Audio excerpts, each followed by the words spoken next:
नमस्कार, मी पंकज दहीकर, विशेष शिक्षक विज्ञान, जिल्हा परिषद पूर्व माध्यमिक मराठी शाळा आसरा. जिल्हास्तरीय अध्यापक निर्मित शैक्षणिक साहित्य प्रदर्शनीमध्ये माझ्या शैक्षणिक साहित्याचा विषय आहे विज्ञान व तंत्रज्ञान व शैक्षणिक साहित्याचं नाव आहे लो बजेट किंवा झिरो बजेट मायक्रोस्कोप. आज आपल्याला प्रत्येक विज्ञान विषय शिकवताना अशा प्रकारच्या स्लाइड्सचा आपल्याला उपयोग करावा लागतो आणि त्यामध्ये आपल्याला विद्यार्थ्यांना प्लांट सेल्स, ॲनिमल सेल्स किंवा कांद्याच्या टर्फचा सेल जे राहते ते आपल्याला विद्यार्थ्यांना शिकवावा लागतो. अशा प्रकारचे सेल शिकवताना मात्र आपल्याला ते डोळ्यांना न दिसू शकणारे सेल्स असतात ते आपल्याला मायक्रोस्कोप खाली विद्यार्थ्यांना शिकवावं लागतं व विज्ञान विषय अतिशय आपल्याला रंजक रीतीने आपण शिकवतो. फक्त हा मायक्रोस्कोप घेणं आपल्यासाठी सर्वांसाठी हा सोयीचं राहत नाही, कारण की जवळपास 15 ते 20 हजारचा मायक्रोस्कोप हा आपल्या शाळेमध्ये प्रत्येक शाळेमध्ये उपलब्ध नसतो.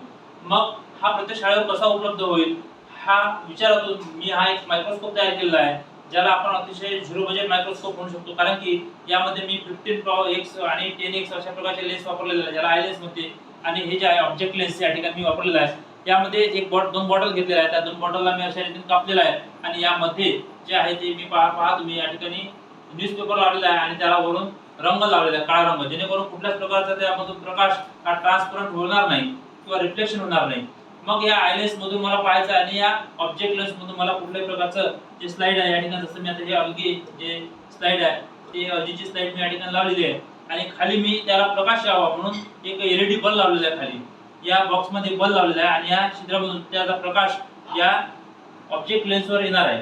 तर आपल्याला आय लेन्स मधून अतिशय सहजरित्या या ठिकाणी विद्यार्थ्यांना पूर्णतः आपल्याला मायक्रोस्कोपिक स्ट्रक्चर त्या सेल्स दाखवता येणार आहे.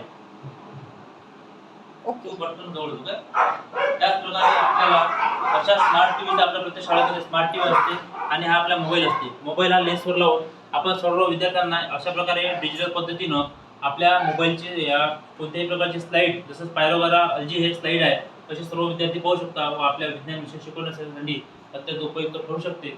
धन्यवाद.